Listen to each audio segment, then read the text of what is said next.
하나님 말씀 같이 읽겠습니다. 요한복음 14장 16절에서 18절. 요한복음 14장 16절에서 18절. 한 목소리로 읽겠습니다. 시작. 내가 아버지께 구하겠으니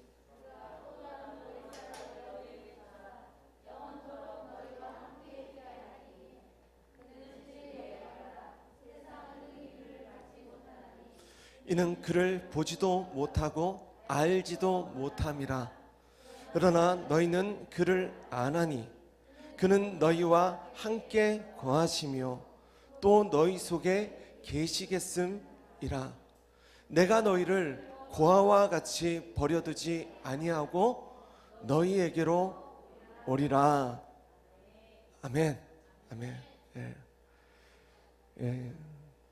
다 마스크를 쓰셨지만 눈웃음으로 저를 한번 바라보시기 바랍니다. 무서워요.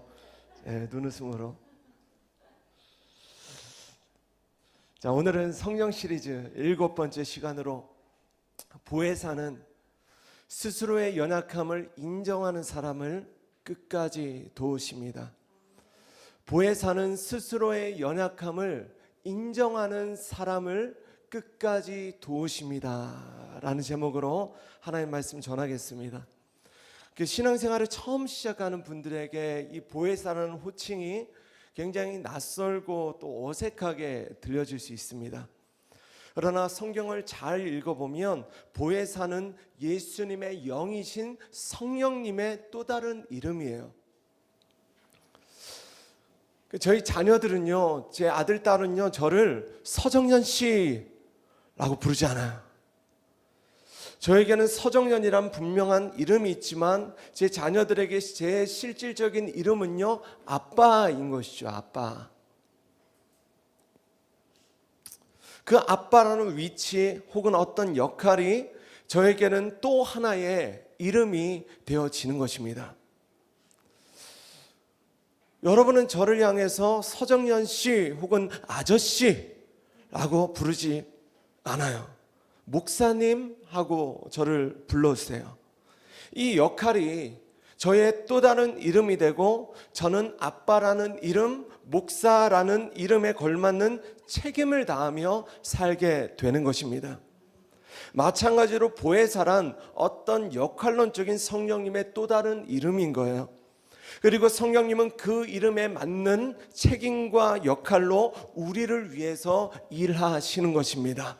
하나님의 뜻을 이루시는 거예요. 그렇다면 보혜사란 무슨 뜻인가? 보혜사는 헬라어로 파라클레토스라고 합니다.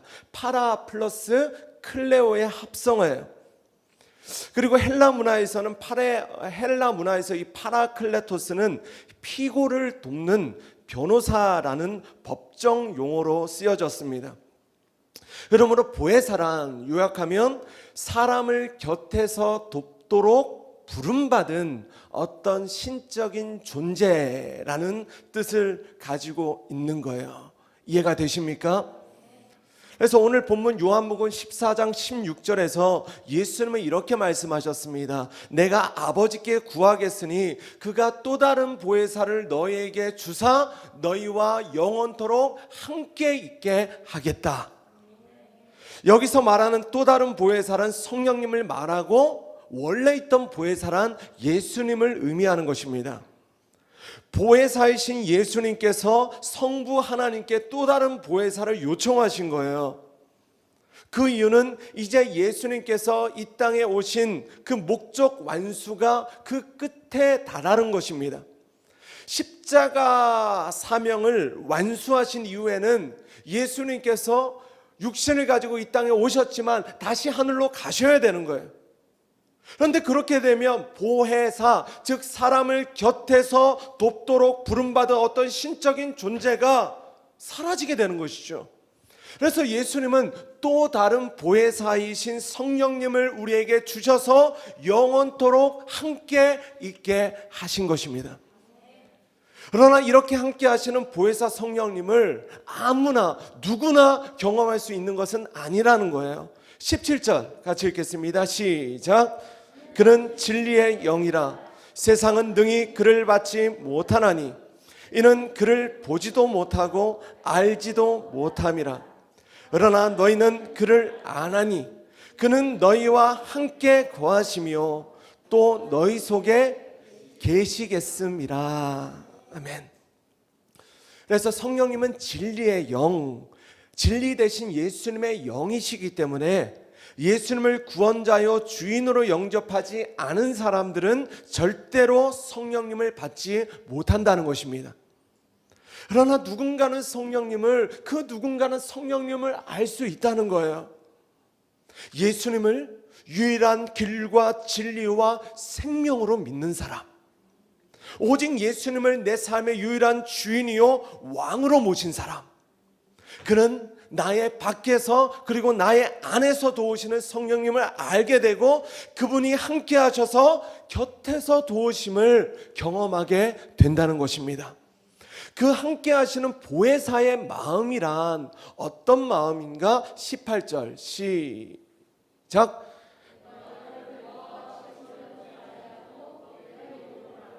아멘, 아멘. 고아와 같이 우리를 버려두지 않으시고 정말 불쌍히 여겨주셔서 양자 삼으시는 하늘 아버지의 마음으로 우리와 함께 곁에서 계신다는 것입니다. 그 마음으로 우리 곁에 오셔서 함께 하신다는 거예요. 제가 친한 형님으로 교제하는 이 찬양사역자 박요한 목사님이라는 분이 계십니다. 제가 이분을 10년을 넘게 알고 교제했어요. 근데 한 3년 전인가 이분이 갑자기 어느 날 저를 보자고 하는 거예요. 그래서 같이 만났더니 갑자기 이런 이야기를 하는 겁니다. 정현아, 사실은 내가 입양아야. 그러시는 거예요. 이분이 아주 어릴 때 이 홀트라는 복지기관에 버려진, 친부모에 의해 버려진 고아였다는 것입니다.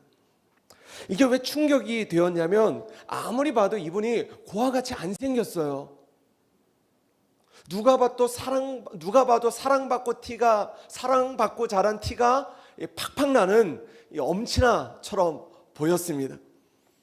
그런데 이분의 간증이 있어요. 뭐냐면 실제로 학창 시절에는 그렇게 양부모님 속을 많이 썩여 드렸다는 거예요. 사고를 많이 치는 일진 고딩이었습니다. 들으시면 안 되는데. 그런데 나 스스로가 버림받은 존재라는 그 상처가 정말 말끔히 씻겨지도록 그 양부모님이 그렇게 아기를 사랑해 주셨다는 거예요. 그리고 그 과정 가운데 하나님을 만나고 더 이상 나는 고아가 아니라 하나님께서 정말 좋으신 내 영의 아버지이심을 깨닫게 되었다는 것입니다. 마찬가지로 성령님이 우리 안에 오시면 어떤 일이 일어나는가? 내가 혼자가 아니라는 것을 우리가 정말로 알게 됩니다. 하나님께서 우리를 너무나 사랑하시는 내 영혼의 아버지이심을, 그분이 내 곁에 계심을 정말 확실히 깨닫게 되는 것입니다. 그래서 우리 옆에 분들에게 한번 믿음으로 선포합시다. 당신은 결코 혼자가 아닙니다. 할렐루야. 예수님께서 또 다른 보혜사 성령님을 주셔서 너와 함께 하겠다, 너의 안에 거하겠다라는 그분의 그 약속의 배경에는요, 우리를 향한 아버지의 영원하신 사랑이 전제되어 있다는 것입니다. 예수님은 우리를 말로만 사랑하지 않으셨어요. 고아와 같은 우리에게 그분이 영으로 오셔서 영원히 함께 계심으로 우리를 향한 하나님 아버지의 사랑을 친히 증명하신 것입니다. 사랑은요 절대로 말이 아니에요. 사랑은요 곁에 함께 있어 주는 것입니다. 제가 천성이요 가만히 앉아 있는 걸 잘 못해요. 집에서도 계속 무언가를 합니다. 저는 부지런쟁이에요. 할렐루야. 저는 계속 뭘 해야 돼요. 근데 가끔 아내가 이 부지런히 움직이는 저를 지극히 바라보며 가끔 이런 말을 해요. 여보, 잠시만 아무것도 하지 말고 내 곁에 5분만 함께 있어줘요. 그러니까 아내의 이 부탁 안에 감춰진 언어가 뭐예요? 지금 나는 당신의 사랑이 필요하다는 거예요. 맞습니까? 네. 그러니까 우리가 하루 30분, 길면 1시간 성경을 읽고 묵상하고 있잖아요. 그런데 그 모든 시간은요, 사실 우리가 하나님께 어떤 무언의 메시지를 보내고 있는 거예요. 어떤 메시지인가? 하나님, 지금 저는 당신의 사랑이 간절히 필요합니다. 나와 함께 있어 주시기를 원합니다. 내게 시간이 있어서 심심해서가 아니라 가장 바쁠 그때에 우리가 하나님을 가까이 하는 것, 그때야말로 하나님을 향한 우리의 사랑이 증명이 되는 시간이 되어지는 것입니다. 바로 그때 하나님은 우리 곁에 가까이 오시는 거예요. 사실 그분은 항상 우리 곁에 계셨습니다. 그런데 다시 생각해 보면 저도 사실 아내 곁에 항상 있었어요. 저희는 같은 집에 살아요. 따로 살지 않아요. 그러나 아내에게는요, 그게 함께 있는 것은 아니었다는 거예요. 이해가 되십니까? 마찬가지로 하나님 우리와 함께 계세요. 할렐루야. 그러나 전에는 우리가 보지 못하고 인식하지 못하는 하나님 함께 계신 거예요. 그러나 우리가 하나님을 찾기 시작할 때에, 우리가 하나님을 가까이 하기로 결정했을 때에 그분도 우리와 항상 우리의 가까이 오셔서 우리와 함께 거하신다는 것입니다. 야고보서 4장 8절 같이 읽을게요. 시작. 죄인들아 손을 깨끗이 하라. 두 마음을 품은 자들아 마음을 성결하게 하라. 자, 여기서 두 마음이란 세상을 의지하는 마음과 하나님을 의지하는 마음을 말해요. 이 두 마음을 품지 말라는 것입니다. 누가 예배의 성공자가 됩니까? 한 마음을 가진 자들이에요. 할렐루야. 우리 안에 이 예배 자리에 올 때는요, 대부분 두 마음을 가지고 옵니다. 세상을 사랑하는 마음, 세상을 바라보는 마음, 세상을 의지하는 마음과 또 하나님을 찾는 마음, 하나님을 갈망하는 마음, 이 두 마음이 막 믹스업 되어 있는 거예요. 예배는 무엇입니까? 세상을 바라보고 세상을 사랑하고 세상을 의지하는 마음을 우리가 쓰레기통에 쳐박는 것입니다. 한 마음으로 나아가는 거예요. 예배, 기도, 말씀, 이 모든 경건 생활의 목적은요, 내가 하나님을 찾는 것입니다. 그래야만 하나님은 우리에게 가까이 오셔서 하나님의 하나님 되심을 알게 하신다는 것입니다. 그분이 우리를 얼마나 사랑하시는지, 우리를 향한 그분의 계획이 얼마나 가슴 벅찬 것인지에 대해서 우리가 깨닫게 되는 거예요. 그때 우리는 그분의 사랑과 그분의 성품과 그분의 약속과 그분의 능력을 의지하여서 내 힘으로 감당이 안 되는 그분의 놀라운 계획 안으로 우리가 뛰어 들어갈 수 있게 되는 것입니다. 다른 말로 부르심을 따라 살게 된다는 거예요.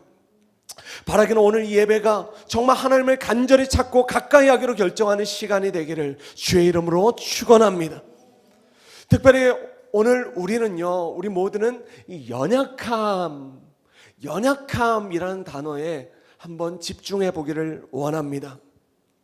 사람은요, 참 연약해요. 성경도 인간이 얼마나 연약한 존재인지에 대해서 계속해서 강조하고 있습니다. 그렇다면 성경이 말하는 인간의 연약함이란 무엇을 말하는 것인가? 오늘 두 가지를 살펴보겠습니다. 첫째로 인간의 연약함이란 인간의 죄성을 이야기합니다. 로마서 5장 6절에서 8절 같이 읽겠습니다. 시작.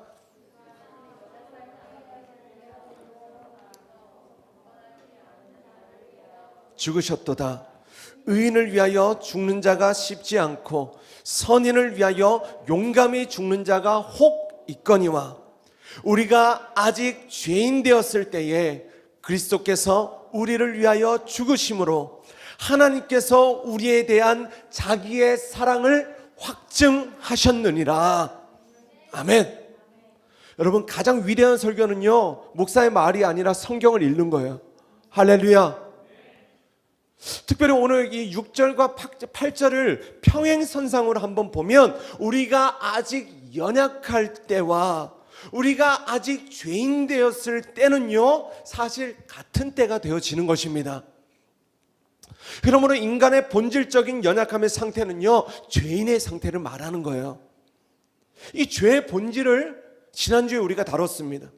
하나님의 통제를 벗어나고자 하는 인간의 욕망, 그래서 내가 하나님의 자리에 앉고 내 마음대로 살고자 하고 피조물이 창조주의 역할을 하고 하나님을 반역하여 주인의 자리에 앉고자 하는 그 욕망이요, 죄의 기원이 되고 죄의 출발이 된다는 것입니다.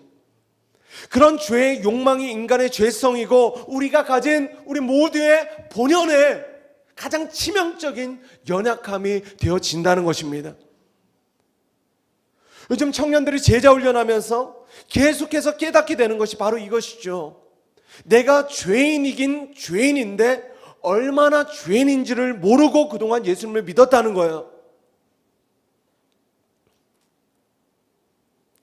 내가 그래도 저 사람보다는, 아니 저 인간보다는 괜찮은 사람이지. 그래도 내가 저 TV에 저 살인자보다는 낫고 저 뉴스의 강간범보다는 내가 나은 인간이지라는 생각이 우리의 마음의 바닥에 쫙 깔린 채로 우리는 예수님을 믿어왔다는 거예요.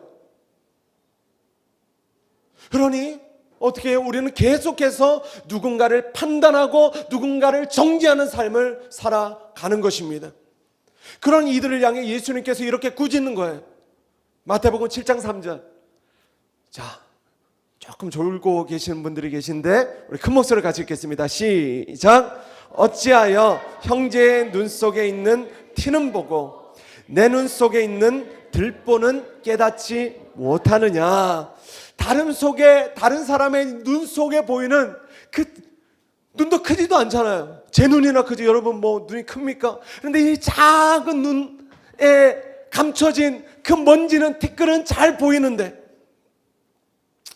내 눈 속에 있는 들보가 뭐냐면요, 이 나무로 그 건물을 지을 때 건축을 보면 이 기둥이 있고 가로에 이 지붕 있죠. 아니, 그 지붕을 떠받치는 가로 기둥, 이거를 들보라고 해요. 커요, 안 커요? 무지 크죠. 그런데 그 큰 들보와 같은 내 잘못은 잘 안 보인다는 거예요. 누가? 사람이. 누가? 우리 모두가. 할렐루야. 그래서 여러분, 복음은 기쁜 소식이잖아요. 그런데 그 기쁜 소식은 나보다 죄를 더 많이 지은 다른 누군가를 위한 것이 아니라는 것입니다. 그 누구보다 가장 큰 죄인인 나를 위한 기쁜 소식이 복음임을 믿으시기 바랍니다. 그래서 내가 저 사람보다는 낫지, 이런 사람은요 절대로 복음을 나의 것으로 받아들일 수 없다는 거예요.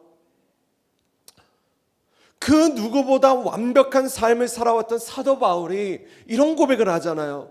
디모데전서 1장 15절 시작. 미쁘다 모든 사람이 받을 만한 이 말이요, 그리스도 예수께서 죄인을 구원하시려고 세상에 임하셨다 하였도다. 죄인 중에 내가 괴순이라. 그러므로 복음은요, 내가 죄인 중에 괴수임을 깨닫는 것입니다. 괴수란 가장 최악의 죄수를 말해요. 감옥에 가면, 안 가보셨지만 아무튼 TV로 보면 빨간 딱지가 붙은 사형수를 말합니다. 그러므로 우리가 교회에 오면 당신은 너무 아름답습니다, 당신은 너무, 형제님 너무 멋집니다, 이런 축복들을 우리가 하지만 원래 우리 안에는요, 예수님을 믿기 이전에 우리 안에는요, 이런 축복을 받을 어떤 근거도 없다는 것입니다. 오직 우리 안에 계신 예수님으로 인해 받게 되는 축복인 거예요. 그래서 우리는 가끔 이런 축복도 반드시 우리가 할 수 있어야 돼요. 옆에 분들에게 이렇게 한번 인사합시다. 당신은 정말 괴수이십니다. 다 괴수들이 모인 거예요. 할렐루야. 최악의 기수들. 그런데 왜 이것이 축복이 되냐면 이것을 정말 우리가 깨달을 때에 복음이 나에게 정말 기쁜 소식이 되어지기 때문입니다. 그러므로 내가 얼마나 죄인인지를 깨달을 때에 우리는 비로소 나의 연약함을 마음 깊은 곳에서 인정하게 되는 거예요. 그때 우리는 우리가 아직 죄인 되었을 때에, 우리가 아직 연약할 때에 우리를 위하여 죽으신 그 예수님의 마음을 깊은 곳에서 갈망하게 되는 것입니다. 보혜사 되신 성령님의 도우심을 정말로 필요로 하게 되는 거예요.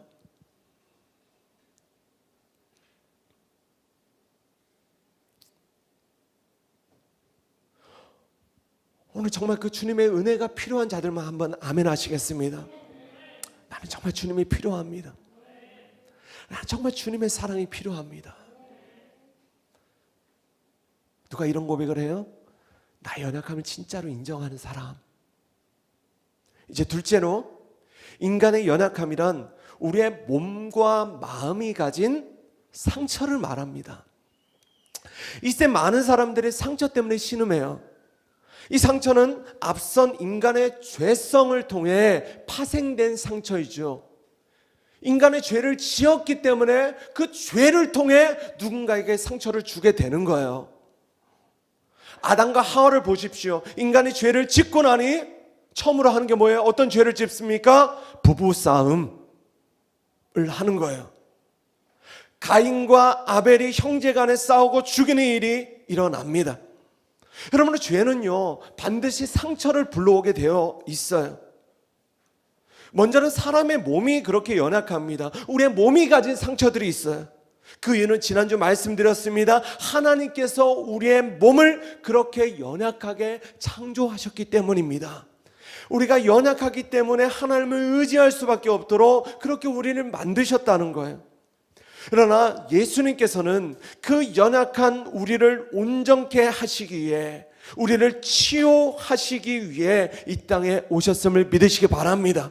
그래서 이사야서 53장 5절 말씀 같이 읽겠습니다. 시작. 그가 찔림은 우리의 허물 때문이요 그가 상함은 우리의 죄악 때문이라. 그가 징계를 받음으로 우리는 평화를 누리고 그가 채찍에 맞음으로 우리는 나음을 받았도다. 아멘. 오늘 온교회가 이 말씀에 정말 믿음으로 반응할 수 있기를 주의 이름으로 축원합니다. 예수님은 십자가에서 우리의 죄성이라는 연약함으로부터 우리를 자유케 하셨습니다. 그러나 동시에 주님은 우리를 상처라는 연약함으로부터도 자유케 하시기 위해 십자가를 지셨다는 거예요. 그러므로 한번 따라합시다. 질병은 불법이다. 다시 크게요. 모든 질병은 불법이다. 합법적인 질병은 없는 거예요. 할렐루야. 예수님은 채찍에 맞으셨고 때문에 우리는 이미 나음을 받은 것이다. 어떻게 믿음으로. 성경은 그렇게 말씀하는 거예요. 저는 예수님을 믿는 믿음을 통해 수많은 질병들이 치유되는 것을 목격해왔고 저 역시 경험해왔습니다.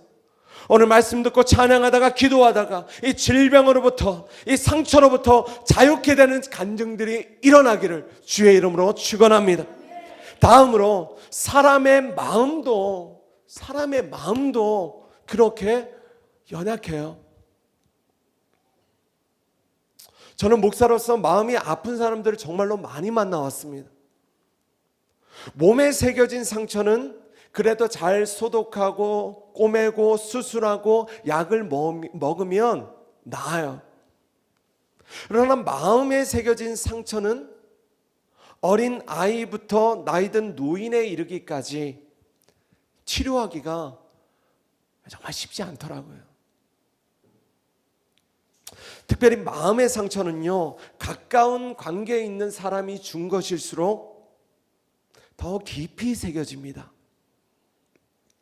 부모와 자녀 사이에, 형제 자매 사이에, 목사와 성도 사이에, 절친한 친구 사이에, 그리고 내가 가장 사랑했던 연인이나 이 배우자에게 받았던 상처는요, 쉽게 아물지가 않아요. 그리고 마음의 상처는 우리의 마음을 마치 전쟁터와 같이 만들어 버립니다. 그래서 평소에는 괜찮았지만 어떤 상황이 조성되어지면, 주로 마귀가 이런 상황들을 만들어냅니다. 어떤 상황이 조성이 되어지면 그러면 언젠가 받았던 그 상처의 기억이 트라우마처럼 내 마음을 전쟁터와 같이 휘저어 놓는 거예요.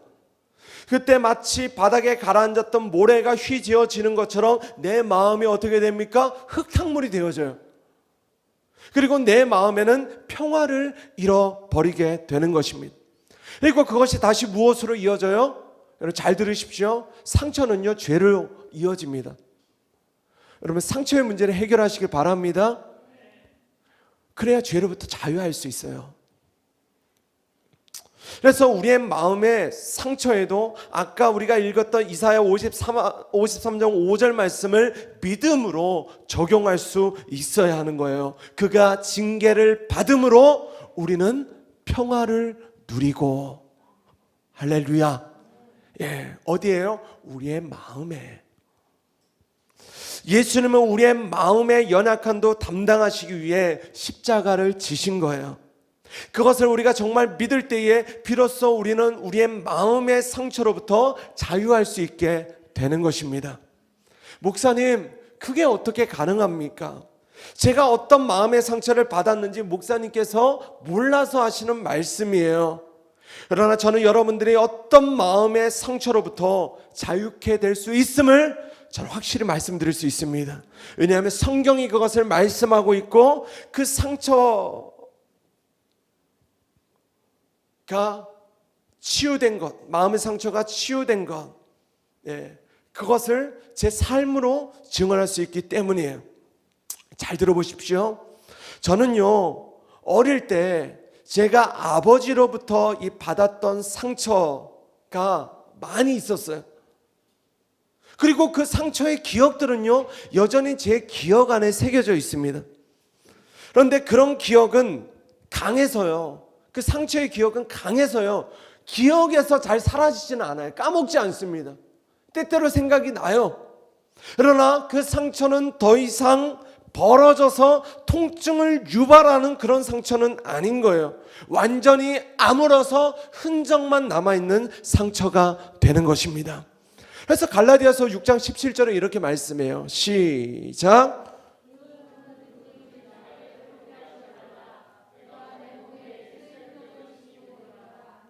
할렐루야. 자, 한번 따라합시다. 9시 예배를 조는 것은 정상이고 2시 예배를 조는 것은 비정상이다.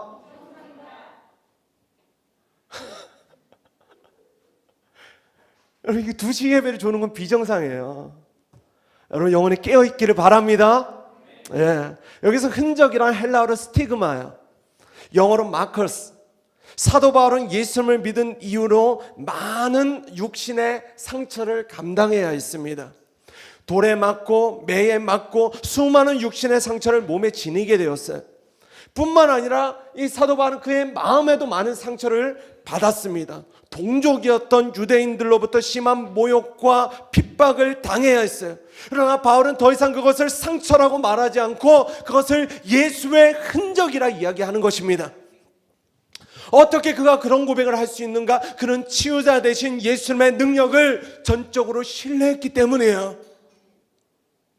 무엇보다 그는 부활의 영으로 오신 예수님께서 정말 내 마음 안에 보혜사로 함께 계심을 그는 믿었다는 것입니다. 그러니 고린도후서 12장 10절에 이런 고백을 하는 거예요. 그러므로 내가 그리스도를 위하여 약한 것들과 능력과 궁핍과 박해와 공고를 기뻐하나니 이는 내가 약한 그때에 강함이라. 할렐루야.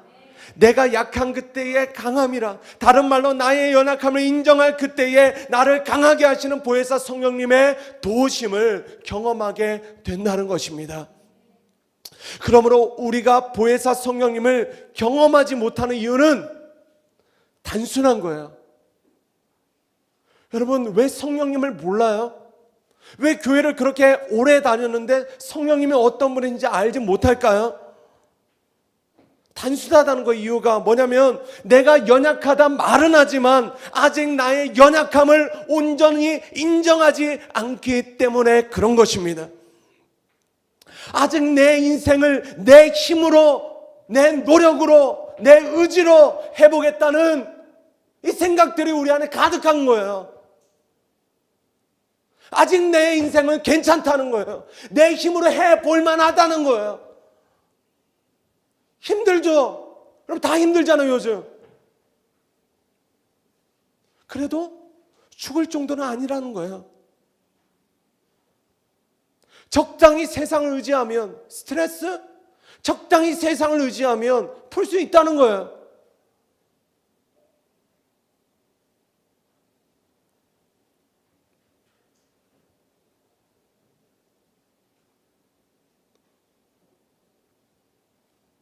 내 삶은 아직은 괜찮아 라는 생각. 근데 그 생각을 누가 했냐면 성경을 읽어보면 바리새인들이 했습니다. 마태복음 9장 11절에 13절 시작. 어찌하여 너희 선생은 세리와 죄인들과 함께 잡수시느냐. 예수께서 들으시고 이르시되 건강한 자에게는 의사가 쓸데없고 병든 자에게라야 쓸데있느니라.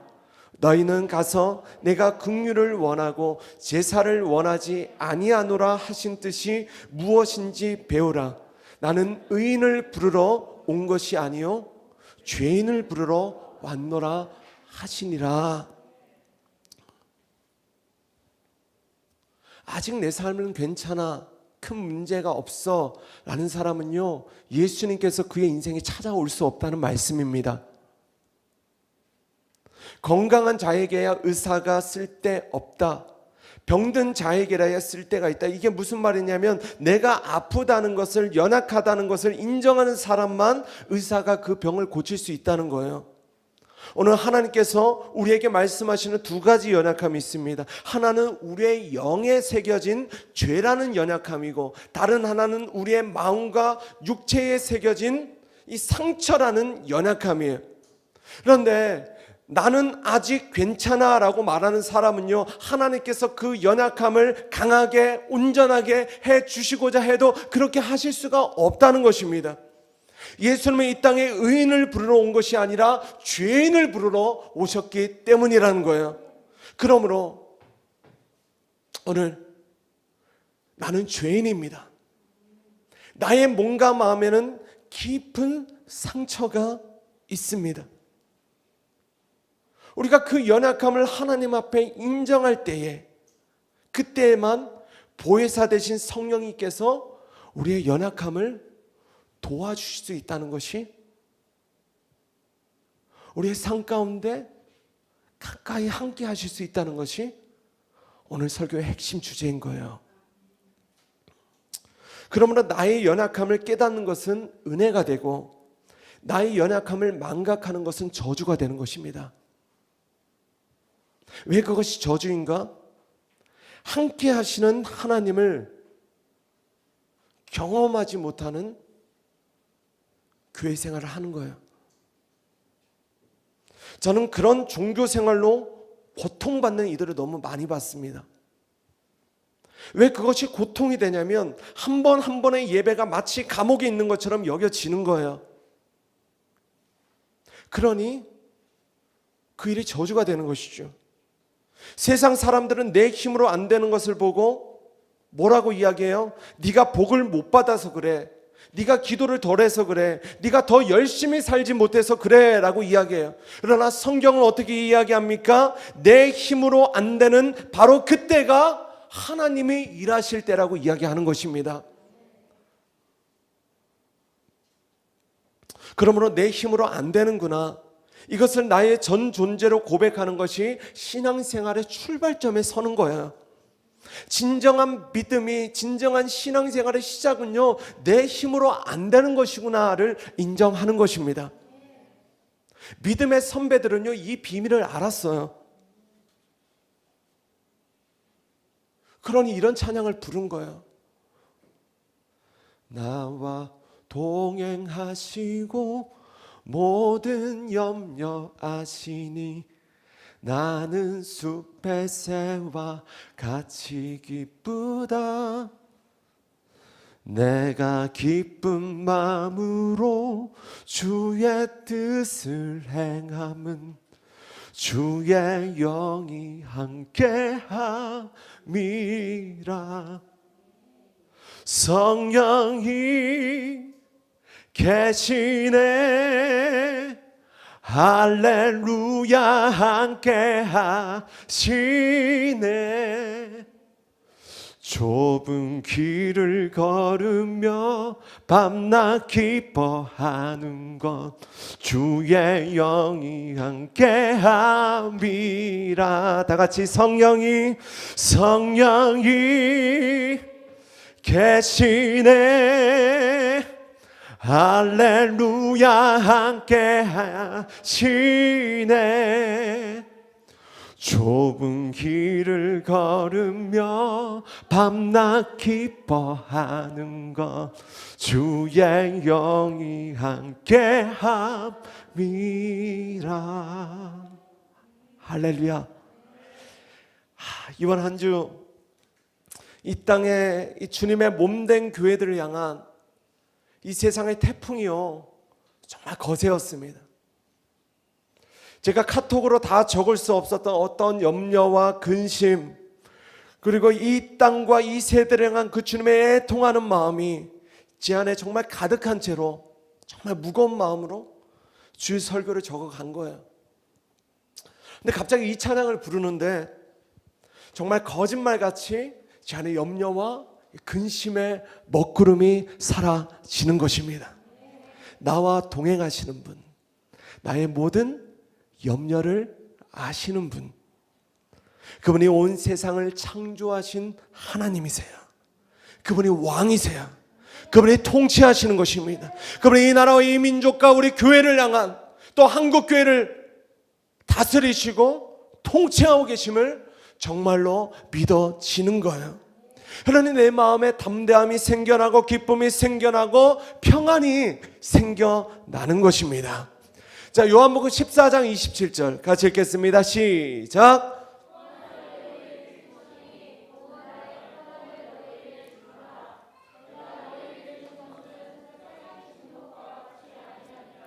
너희는 마음에 근심하지도 말고 두려워하지도 말라. 아멘, 아멘. 오늘 모든 근심과 두려움을 믿음으로 십자가에 못 박고 주님께서 주시는 평안과 기쁨을 가득 누리게 되는 성도님들이 되시길 주의 이름으로 축원합니다. 우리가 잘 부르는 이 찬양 중에 은혜 아니면 살아갈 수가 없네, 뭐 이런 찬양이 있잖아요. 그 후렴 가사 중에 이런 가사가 있습니다. 크신 계획 다 볼 수도 없고 작은 고난에 지쳐도 죽게 묶인 나의 모든 삶 버티고 견디게 하시네. 좋은 찬양이에요. 그러나 좋은 찬양인데 제가 잘 안 부르는 이유가 있습니다. 왜냐하면 하나님은 우리를 작은 고난에 지치고 작은 고난을 버티도록 창조하지 않으셨기 때문입니다. 어제도 버티고 견디고, 오늘도 버티고 견디게, 내일도 버티고 견디고, 우리 인생이 자꾸만 버티고 견디고만 사는 거예요. 그러면 우리는 어떻게 살아야 하는가? 복음은 우리에게 어떻게 살라고 말씀하는가? 작은 고난 따위는 넉넉히 이겨내라는 것입니다. 돌파하라는 거예요. 돌파하라는 거예요. 작은 고난은 주님 주신 믿음으로 넉넉히 이겨내라는 것입니다. 주님은 로마서 8장에 분명하게 말씀하셨잖아요. 35절 36절 시작. 누가 우리를 그리스도의 사랑에서 끊으리요? 환난이나 공고나 박해나 기근이나 적신이나 위험이나 칼이랴 기록된 바 죽임을 당하게 되며 도살당할 양같이 여김을 받았나이다 함과 같으니라. 그러나 이 모든 일에 우리를 사랑하시는 이로 말미암아 우리가 넉넉히 이기느니라. 아멘. 할렐루야. 그러므로 저는 이제 여러분 모두가 인생의 고난을 마주하여서 버티고 견디는 인생을 넘어서 넉넉히 이겨낼 수 있는 믿음의 용사들이 다 되시길 주의 이름으로 축원합니다. 주의 이름으로 축원합니다. 주의 이름으로 축원합니다. 문제는요, 자꾸만 우리가 내 힘으로 버티고 견디려 한다는 거예요. 성령을 의지하지 않으니까 버티고 견디고 사는 거예요. 내 힘으로 버티고 견디고 있다는 것은 다른 의미로는 아직 내 힘이 남아있다는 거예요. 내 힘이 아직은 해볼만 하다는 거예요. 그 해볼만 하다는 생각이 우리의 강함이 된다는 거예요. 우리를 도우시는 보혜사는요, 우리가 약할 때만 강함이 되세요. 우리가 연약할 때, 다시 말해 우리가 우리 자신의 연약함을 하나님 앞에 철저히 인정할 때만 하나님은 우리를 도우실 수 있다는 것입니다. 마태복음의 핵심, 마태복음 전체의 핵심을 담은 구절이 1장 21절에서 23절이에요. 이 말씀을 읽고 말씀을 정리하겠습니다. 같이 읽겠습니다. 시작.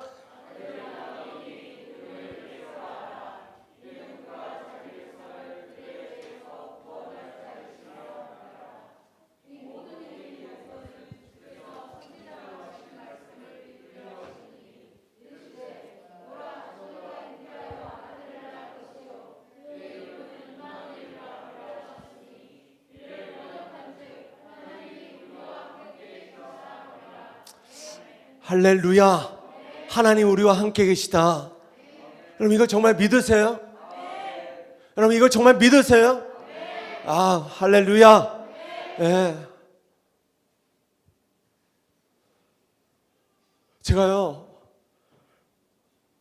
제가 한 일주일 동안 살아왔던 그 모든 시간 가운데 제 영적인 에너지가 가장 충만합니다. 할렐루야. 가장 제 인식이 또렷해요. 그런데 저는 아침과 점심을 못 먹었어요. 왜냐하면 나라에서 교회에서 밥을 먹지 말래요. 밥을 먹지 말래요. 저는 순종해서 밥을 안 먹었어요. 나갈 시간이 없으니까.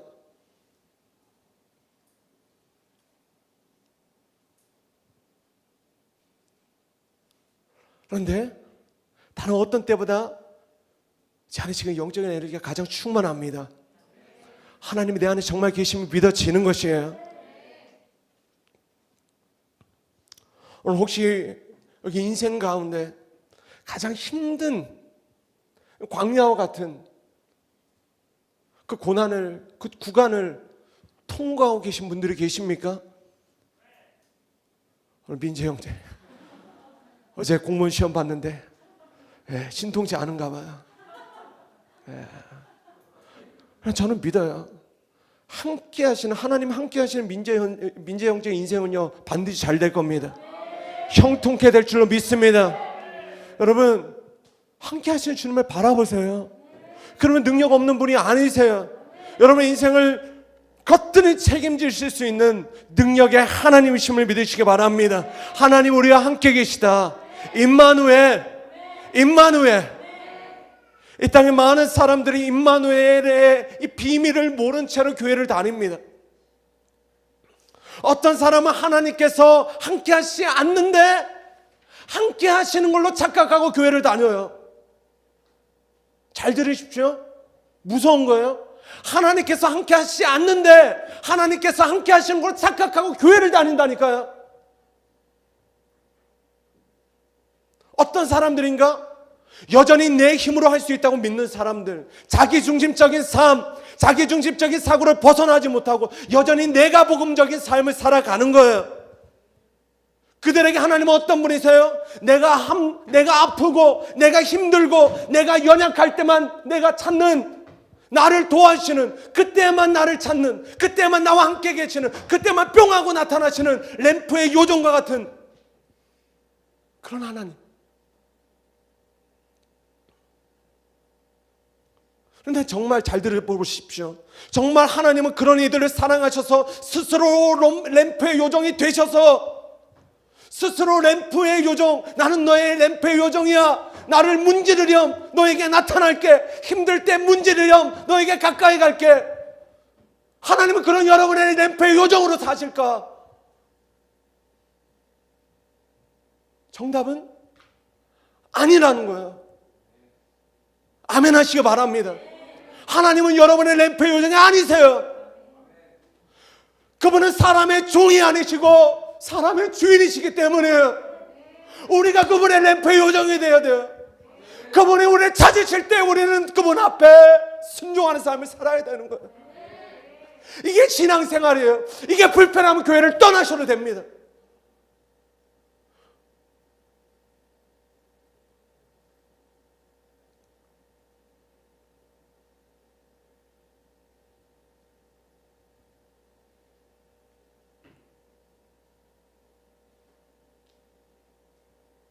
신앙생활은 나를 부르실 때 우리가 믿음으로 그분의 부르심에 반응하는 것입니다. 그분이 주인이시기 때문이에요. 하나님은 여전히 우리가 아플 때나 우리가 상처를 신음할 때나 때때로는 내 힘으로 뭔가를 해볼 수 있다고 이렇게 혈기 충만할 때나 언제나 하나님은 우리를 동일한 사랑의 크기로 사랑하심을 믿으시기 바랍니다. 여러분, 오늘 그 사랑을 확신하셔야 돼요. 그런데 잘 들으십시오. 우리를 그렇게 너무나 사랑하시지만 하나님의 모든 사랑과 함께 하시지만, 여기 계시지만 나의 연약함을 인정하지 않는 사람에게는 하나님 아무리 몸부림을 치셔도 그분과 함께 하실 수가 없다는 거예요. 오늘 이 말씀이 이해가 되시길 바랍니다. 아니, 하나님 임마누엘의 하나님이라고 하셨잖아요. 함께 하신다고 하셨잖아요. 함께 하신 거예요. 그런데 함께 하시는 그 주님의 일하심이 우리의 연약함을 강하게 하시는 그 능력을 경험하기 위해서는 우리의 연약함을 인정해야만 한다는 것이, 내 힘으로 내 인생이 안 된다는 것을 인정하라는 거예요. 목사의 말이 아니라 하나님의 애타는 마음인 거예요.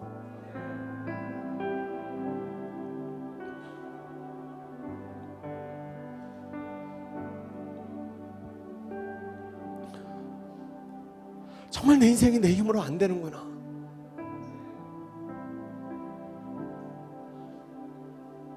아니, 이거를 인정하는 것이 하나님의 자녀된 우리의 지혜가 아닐까요?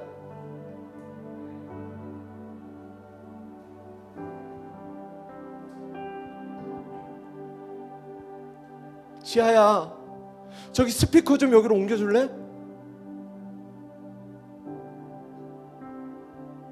해.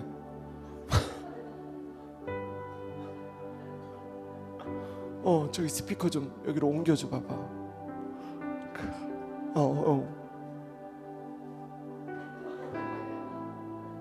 무겁지?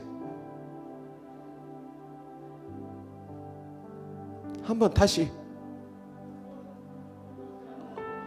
들어야지. 안 되지. 그래, 그거 안 되지. 그때 어떻게 해야 될까? 쟤 어떻게 해야 돼? 응? 잘 안 되지. 그때는 어떻게 해야 돼? 그러니까 포기해야 돼? 그럼 어떻게 하면 되지? 제일 쉬운 방법은?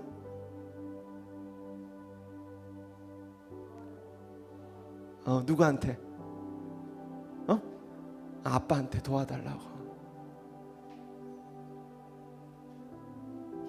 내 힘으로 안 된다는 것을 인정해 아빠가 도와줄 수 있는 거예요. 내 힘으로 안 된다는 것을 인정해 아빠가 도와줄 수 있는 거예요. 저는요, 청소년 청년 사역을 오래 했어요. 그래서 그냥 생각만 해도 20대, 10대, 20대들이 살아가는 하루하루 삶의 그 무게가 어떤 것인지 저는 깊이 있게 알아요.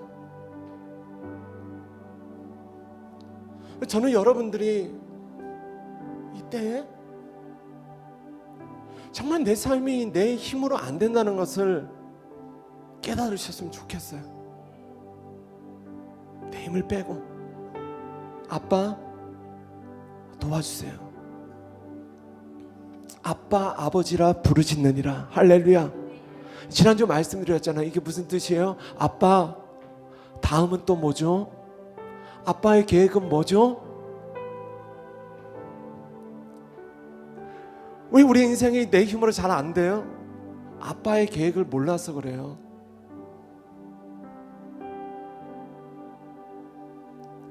그걸 알려면 기도해야죠. 그걸 알려면 말씀을 읽어야죠. 여러분, 그게 지혜가 아닐까요?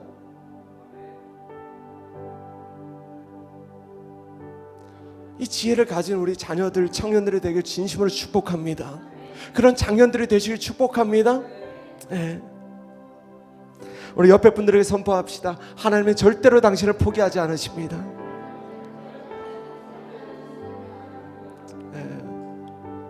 그리고 이거는 좀 고급진 축복인데 한번 해봅시다. 무슨 뜻인지 다 이해하지 못해도 저도 당신과 끝까지 함께 하겠습니다.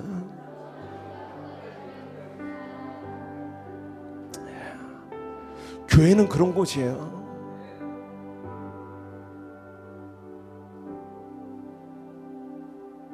내 힘으로 안 되기 때문에 하나님께서 소중한 사람들을 옆에 붙여주신 거예요. 그래서 하나님의 뜻이 이루어지려면 우리도 누군가를 사랑하는 일을 절대로 포기하면 안 되는 거예요. 세상은 점점 더 악해져 가고 점점 더 힘들어지고 어려워질 거예요. 그때 우리 해답은 무엇입니까? 따라합시다. 임마누엘. 네, 임마누엘. 오늘 이 계시가 정말 풀어질 수 있기를 주의 이름으로 축원합니다. 우리 같이 한번 찬양합시다. 이번 한 주 이 찬양을 제가 혼자서 저 사무실에서 많이 불렀습니다. 예. 이 찬양의 후렴구 가사 이래요. 주 영광 여기 임하사 열방향에 주의 빛 비추소서. 할렐루야. 주님의 영광이 어느 이곳 가운데 임하게 하여 주시옵소서. 영광스러운 주님 우리와 함께 하여 주옵소서. 자리에서 한번 일어나 찬양하십시다. 창조의 아버지, 창조의 아버지, 그 성 뒤 보이사 택하신 세대 일으키야 이 땅을 고치소서. 주의 크신 능력 만물이 사모하니 성령의 기름 부어주사. 이 시간 임하소서. 우리 사모하십시다. 주 영광 여기, 주 영광 여기 마사 열방향에 그 빛 비추소서. 주의 얼굴 구할 때 주의 향기 열방의 통치자, 열방의 통치자, 세상이 보리라. 신실한 주의 약속으로, 우리 함께 믿음으로 선포합시다. 교회는 승리하리. 아멘.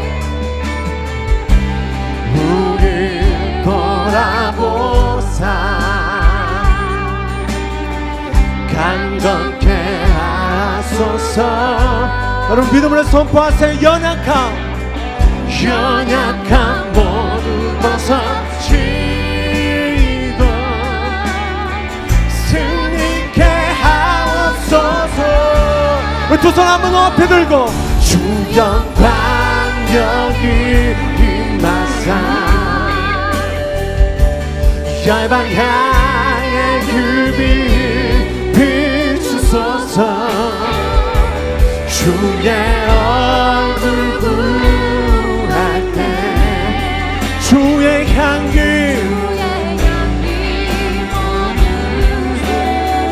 주 영광 여기 주 영광 여기 임하사 열방 향해 그 빛 비추소서.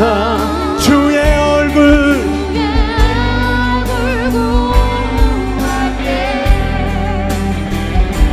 주의 우리 한 번만 더 마지막으로 고백하십시다. 주 영광 여기 임하사 주 영광 여기 임하사 열방 향해 그 빛 비추소서. 주의 얼굴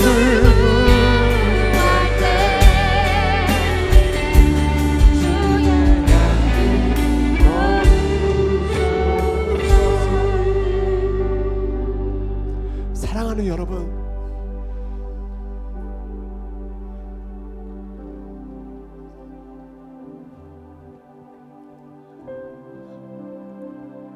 하나님께서 오늘 우리에게 요구하시는 것은 단순해요. 하나님을 찾으라는 거예요. 하나님을 갈망하라는 것입니다.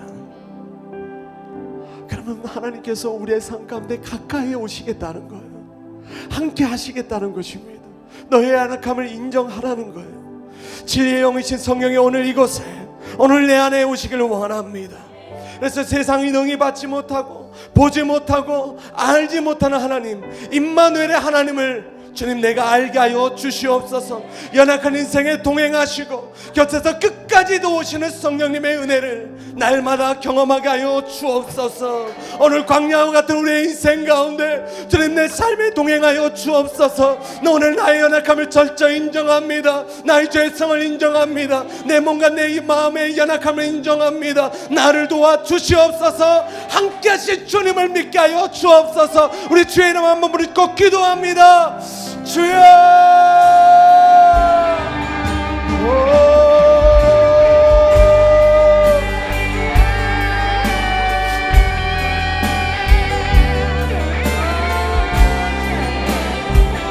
열방을 향한 영광 가운데 역사하시는 그 주님의 인재가 오늘 먼저는 내 안에 이 공간 가운데 가득 임하여 주시기를 원합니다. 주님의 얼굴 구하는 모든 예배자들에게 주의 향기를 머무소서. 오늘 그 샬롬 하나님의 평강이 우리 가운데 임하게 하여 주옵소서. 연약한 자에게 친구가 되어주시옵소서. 힘없는 우리를 다시 일으켜 세우시는 이 놀라우신 하나님의 능력을 경험하게 하여 주시기를 원합니다. 주님 오소서. 그곳에 오소서. 주님의 영광의 임재가 오늘 우리 안에 이 공간 가운데 가득하게 하여 주시기를 원합니다. 오늘 열방을 향한 그 주님의 하나님의 충만한 임재가 이곳 가운데 가득 임하게 하여 주옵소서. 철저히 인정합니다. 우리의 죄악됨을, 또 우리의 몸과 마음에 새기는 모든 상처를 주님 앞에 하나님의 내꿈이 없이 숨김없이 하나님의 주님 있는 모습 그대로 나아가오니 오늘 우리를 새롭게 하소서, 우리를 온전케 하소서, 모든 상처를 치유하소서. 하나님 우리의 모든 죄악 가운데 주의 보혈을 덮어 주시옵소서. 우리를 불쌍히 보시옵소서. 주님, 주님.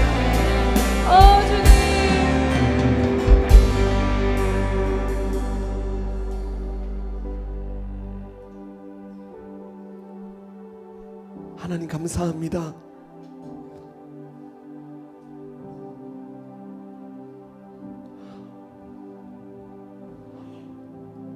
진리의 성령님,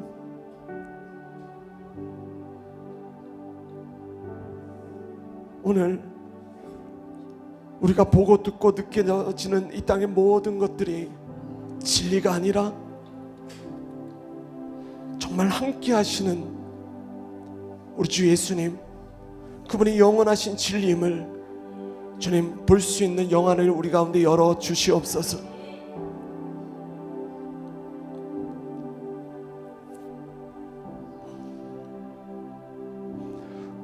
꿈을 잃은 자에게 꿈을 주시고, 힘을 잃어버린 자에게 힘을 주시고, 용기 없는 자에게 용기를 주시고, 두려움 가운데 갇힌 자에게 그 두려움으로부터 자유케 하여 주시고, 평안이 없는 자에게 평안을 주시고, 삶에 기쁨이 없는 자에게 기쁨을 주시고, 인생에 만족이 없는 자에게 만족을 주시는, 오늘 우리가 원하고 바라는 이 땅에 수많은 것들이 있지만 오늘 우리가 구하는 것은 하나님의 임재요, 그 주님의 사랑임을 이 시간 고백합니다. 주의 사랑으로 우리를 채우사 오늘 그 사랑으로 다시 만족케 하소서. 그 사랑으로 우리를 인쳐 주옵소서. 그리하여 이 한 주도 내게는 여전히 예수님 한 분이면 충분합니다. 주님 한 분이면 나는 만족합니다. 오늘 그 세밀한 주의 음성을 내게 들려주옵소서. 주님 말씀하시면 나아가고, 주님 멈추라면 멈춰 서겠습니다. 더 이상 주님을 램프의 요정같이 사용하는 자가 아니라 주님께 쓰임받는 나의 인생이 되게 하여 주옵소서. 주님 감사합니다. 주님 고맙습니다. 오늘 우리의 연약함을 철저히 주님 앞에 인정하며 나아가오니 우리의 모든 죄악된 행실 가운데 주의 보혈 덮으시고, 우리의 몸과 마음에 새겨진 상처 가운데 주의 사랑으로 인쳐주셔서 그 모든 상처가 이제는 5년 전, 10년 전, 20년 전 정말 그 오래된 지긋지긋한 상처가 오늘 믿음으로 그 모든 상처가 예수의 흔적으로 변화되어진 일들이 있게 하여 주옵소서. 하나님 사랑의 흔적, 하나님 일하심의 흔적, 하나님 살아계심의 흔적, 그 흔적이 우리의 삶의 곳곳에 남겨지게 하여 주시옵소서. 주님 고맙습니다. 사랑합니다. 예수의 이름으로 간절히 기도드립니다.